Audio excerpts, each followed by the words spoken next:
Assalamualaikum warahmatullahi wabarakatuh. Jumpa lagi di channel Wan Marsal. Akhirnya terungkap juga motif dibalik keinginan para pejabat atau beberapa pejabat ya, terutama beberapa pihak yang menginginkan perpanjangan jabatan Jokowi, seperti juga yang diwacanakan oleh Ketua MPR Bambang Susetio beberapa hari lalu, yang kemudian ramai mendapat sorotan oleh publik. Banyak pihak yang justru marah dengan adanya wacana yang dilemparkan oleh Bambang Susetio tersebut, yang mana dia mengajak masyarakat Indonesia untuk berpikir ulang terkait dengan pelaksanaan pemilu, seakan mengajak publik agar mendorong perpanjangan masa jabatan dari Presiden Jokowi. Dan menurut dia, diskursus soal perpanjangan jabatan Jokowi ini didasarkan dengan hasil survei salah satu lembaga survei yang menyebutkan tingginya tingkat kepuasan publik terhadap kinerja pemerintahan Jokowi, bahkan mencapai 73,2%, seperti yang disebutkan oleh lembaga survei Poltreking Indonesia. Lantas apakah ini hanya sebatas karena melihat hasil survei yang menunjukkan bahwa tingkat kepercayaan publik terhadap Presiden Jokowi itu tinggi sehingga dirinya mendorong atau mewacanakan perpanjangan dari masa jabatan Presiden Jokowi, atau memang ada motif lain di balik semua itu? Banyak yang justru mencurigai ada keinginan untuk mempertahankan kekuasaan mereka saat ini, sehingga mereka membuat alasan seakan bahwa masyarakat masih menginginkan atau masyarakat ingin agar perpanjangan masa jabatan dari Presiden Jokowi. Padahal tidak demikian.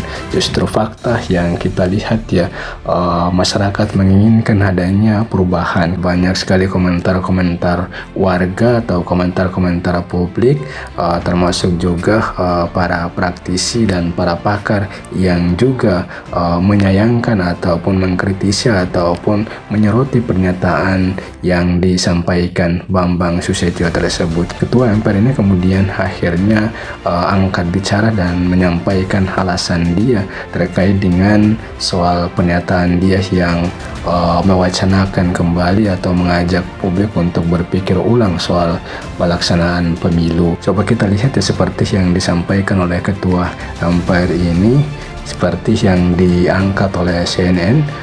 Dia menjelaskan soal wacana perpanjangan masa jabatan presiden yang disinggungnya kembali setelah melihat tingkat kepercayaan publik terhadap Presiden Joko Widodo yang sangat tinggi tersebut. Dia kemudian mengklaim bahwa pernyataan yang disampaikan oleh dirinya yang itu kemudian menimbulkan sorotan publik itu semata-mata hanya sekedar mengajak publik untuk berpikir. Ia menegaskan tidak meminta pemilu ditunda. Jadi menurut dia itu apa yang disampaikan itu hanya untuk mengajak publik berpikir ulang, tapi bukan untuk meminta pemilu ini ditunda. Karena itu dia mengatakan bahwa apa yang disampaikan dia itu hanya sebatas membuka diskursus publik. Jadi dia meminta agar ini tidak perlu ditanggapi dengan kemarahan. Ya, bagaimana publik tidak marah? Publik menginginkan agar diberikan ruang dan diberikan hak konstitusinya untuk memilih pemimpin sesuai dengan yang diinginkan ataupun yang diharapkan. Itulah yang kemudian mestinya diberikan ruang sesuai dengan ketentuan, sehingga masyarakat ataupun publik bisa dapat melaksanakan hak konstitusinya, memilih pemimpin sesuai dengan yang diinginkan. Lantas bagaimana dengan tanggapan publik terkait klarifikasi Bambang Susetio terkait dengan wacana perpanjangan masa jabatan Jokowi yang sempat diwacanakan oleh dirinya tersebut? Ini ada banyak sekali komentar-komentar warganet seperti yang disampaikan oleh Muhammad Said Didu, ini yang sudah menyuarakan kudeta konstitusi dengan ide perpanjangan masa jabatan atau penundaan pemilu. Ketua MPR Bambang Susetio, Ketua DPD Lanyala, Menteri Investasi Bahlil, Ketua Umum PKB Muhaimin, Ketua Golkar Airlangga, Ketua PAN Zulkifli. Jadi mereka-mereka inilah yang memang sebelumnya mewacanakan atau beberapa kali sempat mewacanakan terkait dengan perpanjangan masa jabatan atau penundaan pemilu.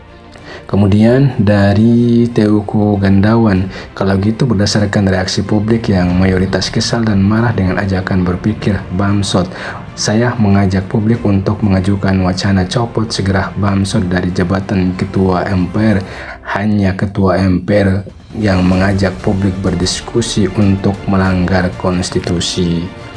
Kemudian dari Lemur Beku, bagaimana kalau kita hidupkan lagi soal wacana perpendekan jabatan Jokowi? Kemudian dari Saiful Rizal, kok yakin banget sama hasil survei? Lagian mulai sekarang kalau mau amandemen Undang-Undang Dasar 45 semestinya minta pendapat rakyat langsung. Referendum amandem jangan dibikin gampang biar nggak gampang ubah-ubah demi kepentingan sesaat. Kemudian dari Muhammad Ilham, pas rame aja pakai alasan diskursus, harusnya sebelum bicara ditimbang dulu. Pernyataannya sesuai undang-undang nggak, apalagi sekelas Ketua MPR. Makin kesini cita rasa reformasi terasa semakin mirip dengan Orde Baru. Kemudian dari Ucin Galawi, naik terus nggak pernah turun, naik melulu nggak mau turun, naik terus nggak pernah turun, naik melulu nggak mau turun. Udah paling tinggi pengen naik lagi, harusnya pensiun gak mau diganti. Udah paling tinggi pengen naik lagi, harusnya pensiun gak mau diganti. Kemudian dari Wasis Binoto, ndak butuh penjelasan jika harus melanggar undang-undang. Ndak usah cari alasan untuk pembenaran diri demi kelanggengan jabatan. Malulah pada rakyat, sebab apa yang Anda peroleh juga uang rakyat, kecuali rasa malu telah hilang dari jiwa Anda. Ya, jadi ini banyak sekali komentar-komentar warganet yang justru menyoroti pernyataan yang disampaikan oleh Bambang Susetio terkait dengan wacana penundaan pemilu atau perpanjangan masa jabatan Presiden Jokowi, dan itu juga akan berdampak pada masa jabatan para pejabat lainnya. Ya, jadi publik tentunya berharap agar para tokoh ini jangan hanya karena kepentingan tertentu, hanya untuk ABS kemudian mewacanakan sesuatu yang kemudian itu mengundang reaksi publik, sebab publik tentunya tidak menginginkan demikian. Publik tentunya berharap agar proses berbangsa dan bernegara kita itu tetap sesuai dengan konstitusi yang telah ditetapkan atau yang telah diatur dalam konstitusi. Jangan kemudian hanya kepentingan tertentu dan itu kemudian mewacanakan agar perpanjangan masa jabatan mereka. Ya, demikian ulasan kita, semoga memberikan pencerahan. Amin. Wallahu a'lam. Wassalamualaikum warahmatullahi wabarakatuh.